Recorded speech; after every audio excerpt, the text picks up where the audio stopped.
Bienvenida o bienvenido a este curso de ecografía clínica. Este tema de evaluación del dolor torácico será uno de los talleres de la jornada de residentes dentro de la 10ª reunión del grupo de trabajo de ecografía clínica de la SEMI, que tendrá lugar en el Hospital Infanta Leonor de Madrid. Vamos a sistematizar varias cosas que podemos evaluar dentro del dolor torácico como síntoma guía. Pero evidentemente es un síntoma cuyo diagnóstico diferencial es mucho más amplio y hay entidades como puede ser el espasmo difuso esofágico que no vamos a poder evaluarlo con ecografía. Es importante que entendáis que esta parte de la ecografía es una parte complementaria y que lo que más importancia tiene dentro de la evaluación del dolor torácico es una cuidadosa anamnesis y que entendáis que como parte del examen físico que es la ecografía clínica no es la única prueba que tenéis que realizar con el paciente. Evidentemente el paciente necesita probablemente electrocardiografía o puede necesitar análisis o pruebas radiológicas tanto simples como complejas. Lo que vamos a ver ahora son cosas que se pueden ver con la ecografía, pero la ecografía en algunas de ellas no tiene la sensibilidad ni la especificidad suficiente como para establecer el diagnóstico o incluso descartarlo. Vamos a plantear un acrónimo un poco sencillo para que os quedéis con esta sistemática de evaluación. Vamos a utilizar las 5 primeras letras del abecedario, en la que la primera, la A, sería de aorta. La aorta torácica es una fuente de dolor torácico que hay que tener en cuenta.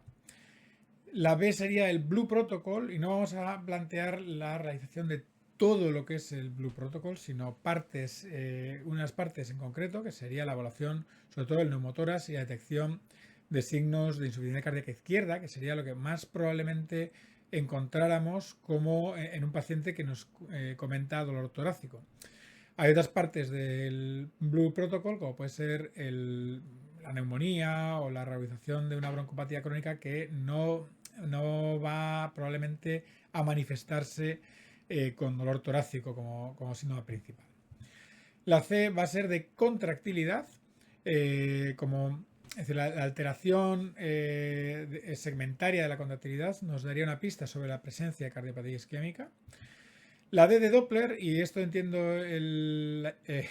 las observaciones, no vamos a hacer Doppler cuando hagamos la mayor parte del diagnóstico de la trombosis venosa profunda de extremidades inferiores, pero en el taller hablaremos de los signos directos, que sería la ecografía de compresión simplificada, y de los signos indirectos de trombosis venosa, que para eso sí que vamos a utilizar el Doppler pulsado. Y por último hablaremos de fracturas costales en la E de esqueleto, que es como 5 causas, o realmente 6 causas de dolor torácico que puede ser práctico evaluarlas con ecografía clínica. Vamos a empezar con la A de aorta. La aorta es un órgano que está distribuido pues de una forma bastante particular y que no vamos a poder evaluar en su totalidad desde una única vista. Entonces vamos a tener que hacer varios cortes para evaluarla en su totalidad. El primero sería el corte para external eje largo de la ecocardioscopia, en la que veríamos dos partes de la aorta, de raíz de la aorta ascendente y una pequeña parte de la aorta descendente. Aquí veis cómo debajo de la aurícula izquierda está la aorta descendente cortada de través y por encima de la aurícula izquierda vemos la raíz y la aorta ascendente. Bien, lo que vamos a buscar en este corte son pequeñas imágenes lineales que nos orientarían a la presencia de una disección aórtica como causa del dolor torácico. El segundo corte que vamos a emplear es un corte un tanto particular. Sería un corte un poco más medial, longitudinal en la parte posterior del tórax izquierdo. Bien, esto utilizaríamos la musculatura axial como ventana para ver la aorta. Y esto, el problema es que se basa en la premisa de que la aorta descendente, a medida que aumentara su tamaño, probablemente tendría una probabilidad mayor de contactar con la pared torácica y podríamos verlo a través de esta ventana. No tengo imágenes para que lo podáis evaluar, pero seguramente cuando habéis estado realizando ecografía sobre un paciente con derrame pleural izquierdo, en muchas ocasiones habéis visto la aorta cuando vayáis un poquito más medial. Si el paciente tiene derrame pleural, este es en pequeña cuantía, una opción sería colocarle en decúbito lateral derecho para facilitar la distribución más o menos en la totalidad del tórax, en la zona más medial de ese derrame pleural, y aprovecharlo como ventana acústica para ver la aorta descendente. El último corte es el corte supraesternal. Es un corte complicado de hacer en pacientes que tengan una cierta rigidez de cuello, y desde luego es un corte muy incómodo, es una forma muy incómoda de evaluar al paciente. Es importante que cuando vayáis a hacer un corte en esta zona no presionéis mucho y de forma continua evaluéis el confort del paciente. Es una maniobra bastante desagradable. Utilizaríamos la sonda sectorial, la sonda que vamos a utilizar para hacer la ecocardioscopia, con el marcador puesto hacia el hombro izquierdo del paciente, justo por encima del esternón. El paciente tiene que estar posicionado en decúbito supino, con unas toallas o la almohada justo debajo de los hombros, de forma que el cuello quede en hiperextensión. Lo que vamos a ver es el callado aórtico y los troncos supraórticos que vamos a ver ahora. La imagen que veríamos sería parecida a esta, en la que tendríamos por una parte la aorta ascendente, por otra la descendente. La primera arteria que saldría del callado sería el tronco brachiocefálico derecho o la arteria inominada. La siguiente que veríamos sería la carótida común izquierda y por último la arteria subclavia izquierda. En este corte podemos utilizar el Doppler, modo Doppler color, de forma que nos podamos orientar un poco mejor. El tramo ascendente de la aorta lo veríamos con una señal roja, porque la sangre se acercaría al transductor, y la parte descendente la veríamos coloreada de azul, porque la sangre saldría en sentido opuesto. Aquí también vamos a ver imágenes lineales de flaps de disección. También podemos ver dilatación del callado de la aorta o trombos murales que nos puedan orientar al síndrome aórtico como causa de ese dolor torácico. Bien, la siguiente parte que vamos a explorar sería dos patologías esenciales a través del Blue Protocol, que sería una, el neumotórax, y la siguiente sería el edema agudo de pulmón como causa de dolor torácico. Sería prácticamente un equivalente anginoso o bueno, una situación en la que esa congestión produjera dolor torácico. También el paciente hay que entender que muy probablemente produjera fatiga o disnea, cualquiera de estas dos entidades. Hay que tener un poco de cuidado en esto. Vamos a evaluar los 4 blue points, los 2 blue points izquierdos y derechos, y en el caso del neumotórax lo que vamos a intentar buscar sería la ausencia de deslizamiento pulmonar, ¿vale? Aquí veis una imagen, es en dinámico, créanme, porque no parece verse ningún movimiento, en el que vemos que en el espacio de Merlin, es decir, en la zona que vemos de pulmón, carece de ese centelleo habitual que vemos con el deslizamiento pulmonar. Esto no sería suficiente para hablar de neumotórax. Tendríamos que ir a buscar en el emitórax donde veíamos esto, en los dos emitórax donde veíamos esto, el punto pulmón. Aquí veis una imagen que hemos obtenido de Pocus Atlas, que es una página en la que vais a encontrar un montón de recursos sobre ecografía clínica.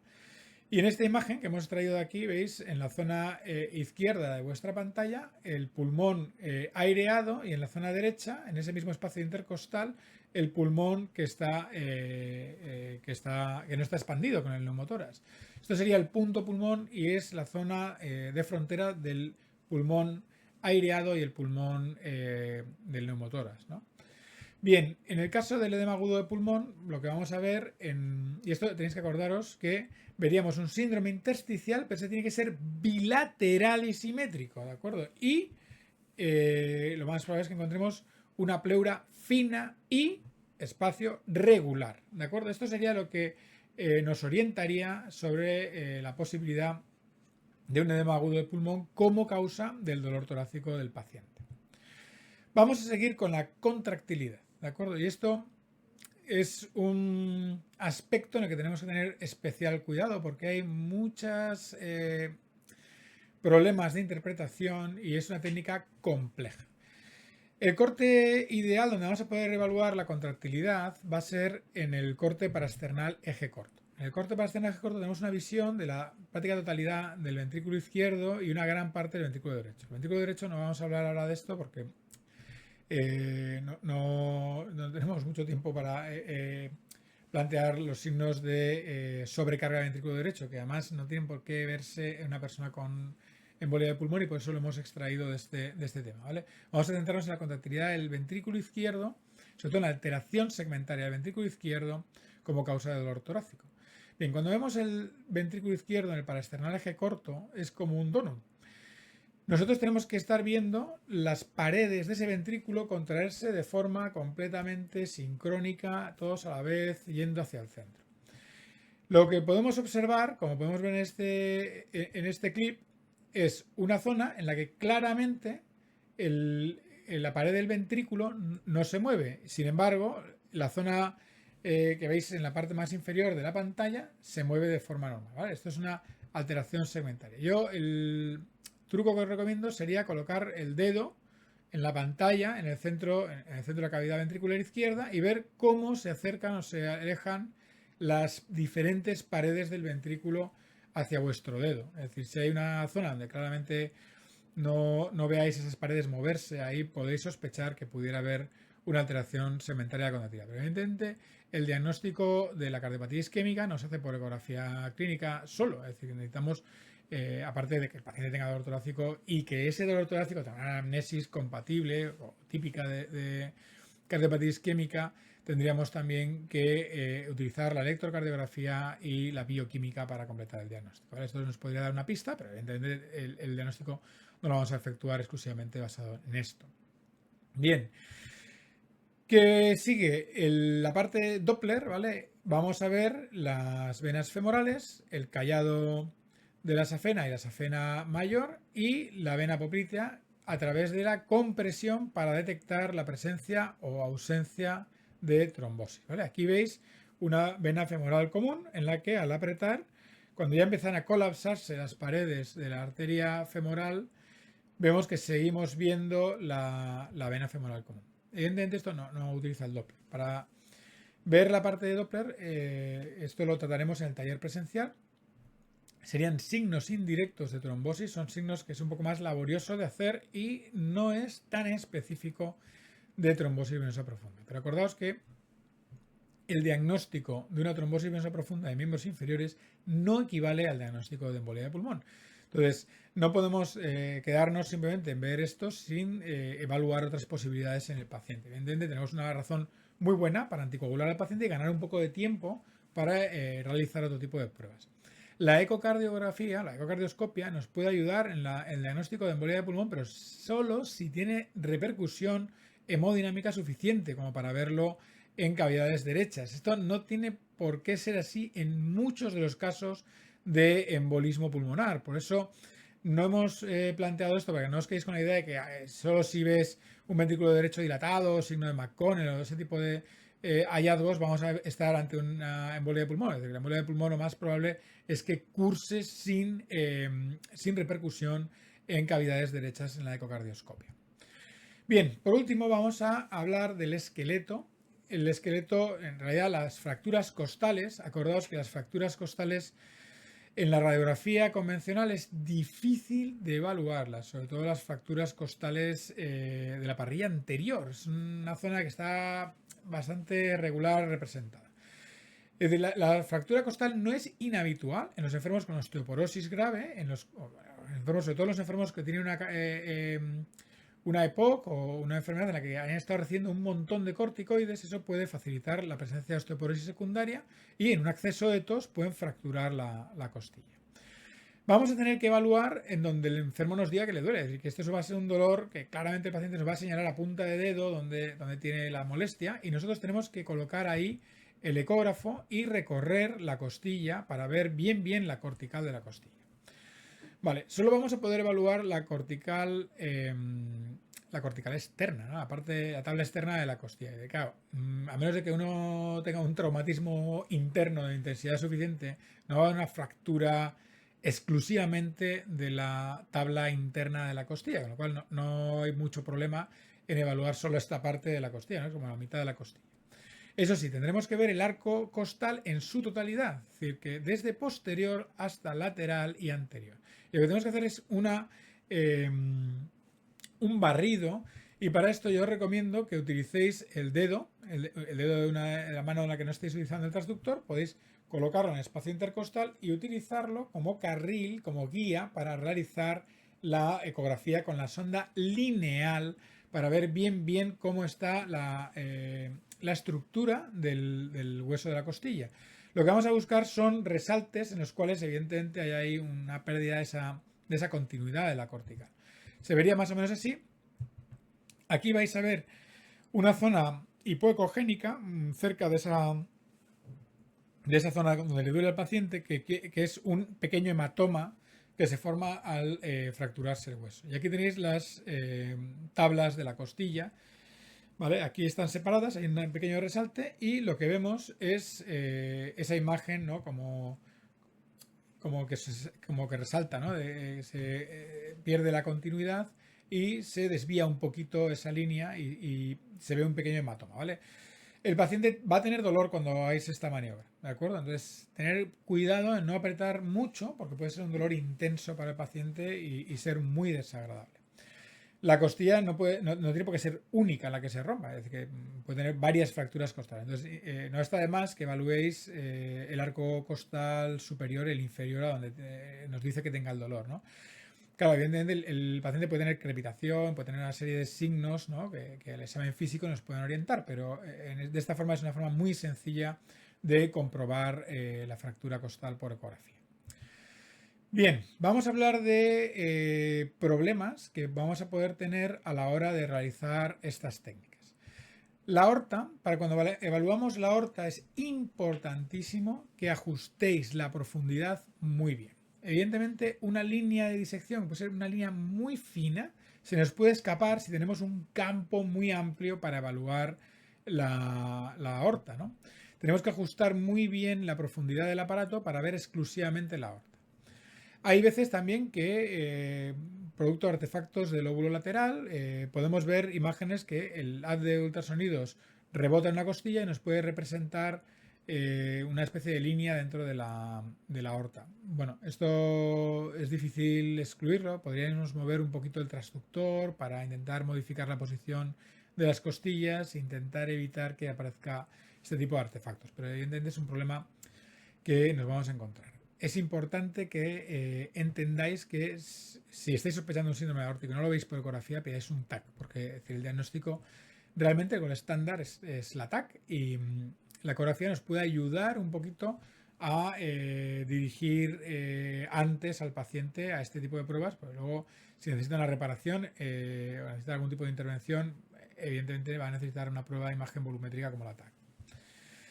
Dentro del Blue Protocol hay varios aspectos que tenemos que conocer. La primera es el paciente con enfisema, sobre todo a nivel apical, vamos a tener una menor sensación de movimiento del deslizamiento pulmonar. Evidentemente no está abolido, ¿de acuerdo?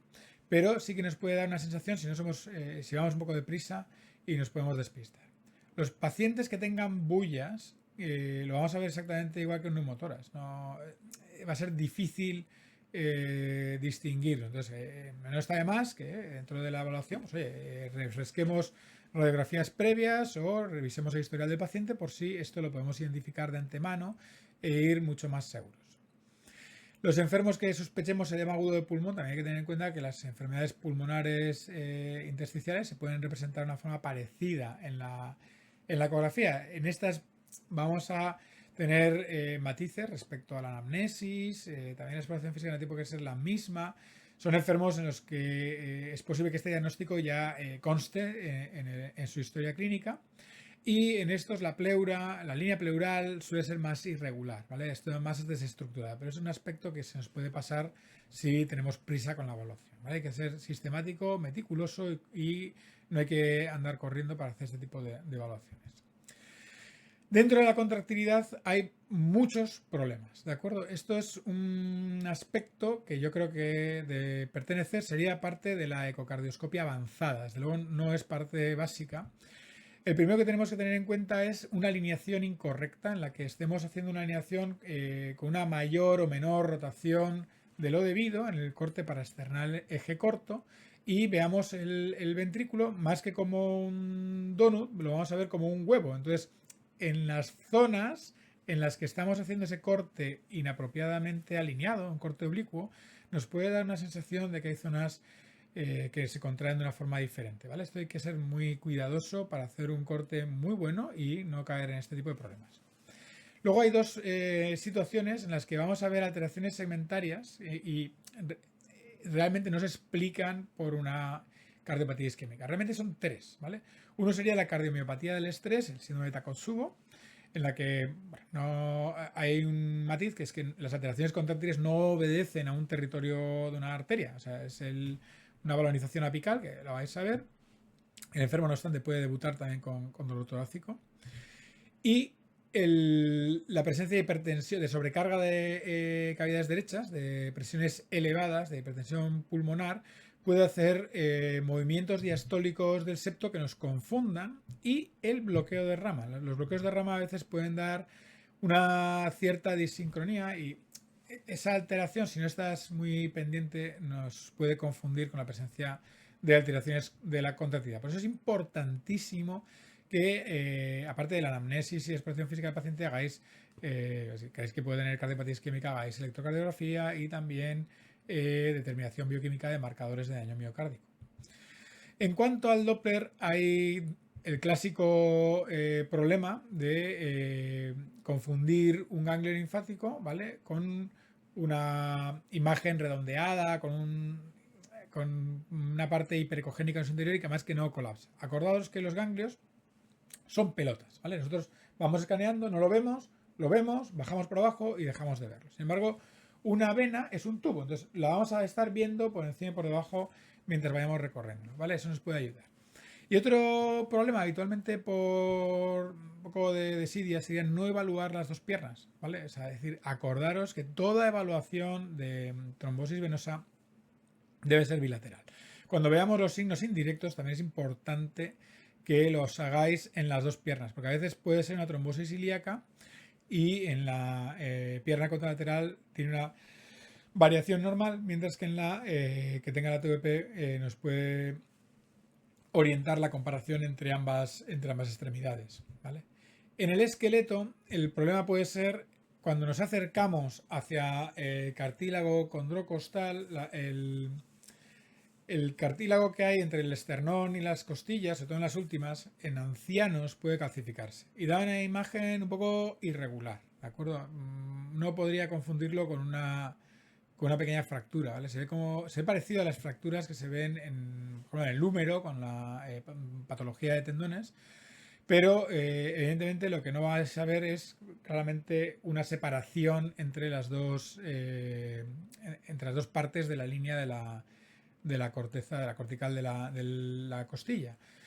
Es una zona que es un poco difícil, ¿vale? Además, a veces por traumatismo puede tener una cierta irritación el paciente y puede producir dolor torácico, ¿vale? O incluso el síndrome de Tietze, que desde luego puede producir dolor torácico, eso lo podríamos ver. Son zonas más centrales, más cercanas al esternón, donde podríamos tener ese dolor. El paciente nos iba a indicar en esa dirección.